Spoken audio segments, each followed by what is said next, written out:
Hello and welcome to Bollywood Wala. I am Sonu. दोस्तों, मैंने अनवर का अजब किस्सा नाम का फिल्म देखा एरोस नाउ पर। यह फिल्म 2013 में बनकर तैयार था, but they couldn't find a platform to release it. Eventually Eros now bought it and release it on their platform 2 days ago. इसके इसके रिव्यूज ऑलरेडी आउट थे, या 2 दिन पहले आउट हुआ था ये रिव्यूज। तो मैं रिव्यूज पढ़ रहा था फिल्म देखने से पहले, and looks like critics haven't rated this film really greatly. किसी किसी ने 1 स्टार दिया, बोला कि कुछ खास नहीं है। किसी ने कहा है कि बहुत ही अंडरवेलमिंग फिल्म है।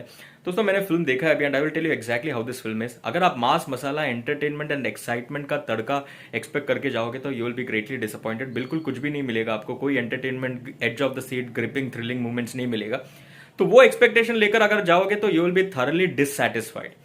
बट अगर आपको डिफरेंट फिल्म मेकिंग टेक्निक्स देखना है, कैमरा एंगल्स देखना है, शॉर्ट कंपोजिशन देखना है, शॉर्ट फ्रेमिंग देखना है, तो ये फिल्म में आपको बढ़िया चीजें देखने मिलेगा। Because it is directed by national award winning director Buddhadeb Das Gupta ji, who is a legend, who is an Indian film making legend. और वो हिसाब से मुझे ये फिल्म काफी अच्छा लगा, क्योंकि मुझे ऐसा डिफरेंट टाइप ऑफ फिल्म्स देखना पसंद है, जिसमें एक डिफरेंट फिल्म मेकिंग टेक्निक मुझे देखने का मौका मिलता है, सीखने का मौका मिलता है, एक्सपीरियंस करने का मौका मिलता है। तो वो मैं आपसे डिस्कस करूंगा। स्टोरी स्क्रीन प्ले थोड़ा स्लो चलता है, क्योंकि story screen play is all about this man, that is Nawazuddin Siddiqui, who plays a detective. तो उनका पर्सनल और प्रोफेशनल लाइफ कैसे अनफोल्ड होता है वही फॉलो करता है कैमरा पूरे पूरे फिल्म में। So in that sense, yes, the story screen play is nothing great, but watch it for the great film making technique. अब वो क्या टेक्निक है, क्या कैमरा मूवमेंट है, एंगल है, शॉर्ट कंपोजिशन है, वो मैं आपको बताता हूँ। सबसे पहले तो यार, there is this scene between Niharika Singh and Nawazuddin Siddiqui.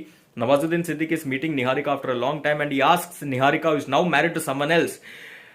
उनको एक क्वेश्चन पूछता है, क्या तुम मुझसे और कभी मिलोगी? क्या तुम मुझसे फिर कभी मिलना चाहोगी? And Nawaz is waiting for Niharika's answer. And what you get to see as an audience is great filmmaking technique, great camera movement. The camera pans in on Niharika's face, and we see that Niharika turns and moves. She's just walking away. And at that time, the audience gets the answer. Niharika ने जवाब नहीं दिया, but उनका वो body language देख के audience समझ जाते हैं कि निहारिका का जवाब है नो। देन उसके बाद the camera moves out, and both what we see is, we see both Niharika and Nawazuddin in the same frame. आप तभी देखना, तभी जिस तरह से निहारिका वॉक करती है और कैमरा उनका वॉक को कैप्चर करता है, तब कुछ और आंसर निकलता है। मैं बताऊंगा नहीं, आप देखना, वो शॉट एंजॉय करना। That is where Buddhadeb Dasgupta plays with the audience mind. Using one frame, one shot composition, he makes sure that the audience is thinking that Niharika has given an answer which is no. And then when he changes the short composition and makes it a larger picture where he includes both the parties, you see something else. And you are truly amazed by that second short composition. आप देखना, आपको पता चलेगा मैं क्या बता रहा हूँ। मेरे को स्पॉइलर बाहर नहीं करना है। दूसरा जो शॉर्ट कंपोजिशन है, it's more like a Stanley Kubrick one, जहां पर एक बैरन लैंडस्केप है, एक डेसोलेट डेड ट्री है somewhere in the far away corner. It's an almost 3 to 4 minute long shot where nothing happens. People are just walking here and there, and then suddenly at the end of the 4th minute, Nawaz appears with his dog. It will remind you of Stanley Kubrick's Space Odyssey, जहां पर यार ऐसे long shots है of barren landscape where nothing happens for about 3 to 4 minutes. It's just that normal shot. तो वो एक scene आपको इसमें देखने मिलेगा। And then the last scene, climax में एक शॉट है जिसमें the camera moves in from the hole of the gramophone. Gramophone का जो होल होता है उसके अंदर से ऐसा मूव करके it opens into a new world. That opening, that moving, that gramophone, everything is very nice to watch. It's also nice, very good shot composition according to me. The framing of that shot, the composition, the execution, the direction. So ये सारा different चीज जो आपको देखने मिलेगा ना, if you like such different things, if you are a student of films and if you like to enjoy such different camera angles and short composition, then you should watch Anwar Ka Ajab Kissa. There is also this one sequence, in fact not one, that same thing is repeated thrice or 4 times in the film, where Nawaz is talking to his dog. बहुत सारे scenes हैं ऐसे, I think 4-5 sequence है यार। वो interesting इसलिए क्योंकि नवाज बात कर रहा है उसके डॉगी से, डॉगी को समझ में नहीं आ रहा है सबसे पहली बात नवाज क्या बोल रहा है उसको, and neither is the dog even interested in listening to Nawaz. So dog को इंटरेस्ट भी नहीं है, डॉग को समझ में भी नहीं आ रहा है। डॉग इंटरेस्ट सिर्फ एक टाइम दिखाता है जब नवाज उनके सामने खाना रखता है। And that is what happens in the real world also. The other people are really not interested in listening to our problems. हमारा प्रॉब्लम जो है, हमारा खुशी है, गम है, ये है, वो है, दूसरे लोगों को कुछ फर्क नहीं पड़ता है।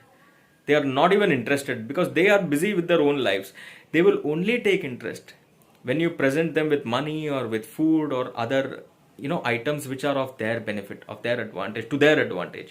Only then will they show some interest in you, otherwise they are basically not interested. तो वो एक अच्छा मेटाफॉर, एक अच्छा हिडन मीनिंग निकल कर आता है। सो ऐसे बहुत सारे और चीजें भी है दोस्तों इस फिल्म में। तो वो डिफरेंट थिंग्स को अगर आपको एक्सपीरियंस करना है और वो बंगाल का वो चार्म को एक्सपीरियंस करना है, कोलकाता की वो स्ट्रीट्स को अगर आपको देखना है, तो वो अच्छे तरह से शूट करके दिखाया बुद्धदेव साहब ने इस फिल्म में। अदरवाइज मास एंटरटेनमेंट के तौर पर कोई तड़का है नहीं इस फिल्म में। So overall I am going to give this film 2.5 to 3 stars.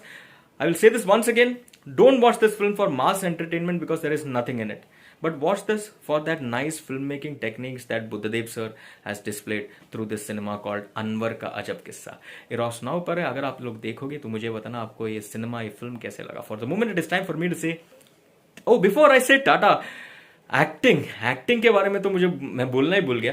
Nawazuddin Siddiqui is good as usual, आपको इनका इनइमिटेबल स्टाइल देखने का मौका मिलेगा। But to be very honest 2020 में Nawazuddin Siddiqui in a 2013 film is nothing new because we have seen him do the same thing in different other films in 2020. So 2013 में एक novelty होता था, but even in 2020 the inimitable skills of Nawazuddin Siddiqui's acting will still keep you nicely entertained and engaged. अच्छा खासा comic timing भी, humorous अवतार भी देखने मिलेगा आपको नवाजुद्दीन सिद्दीकी का, so that should keep you nicely engaged. इसके अलावा सोहिनी पॉल है।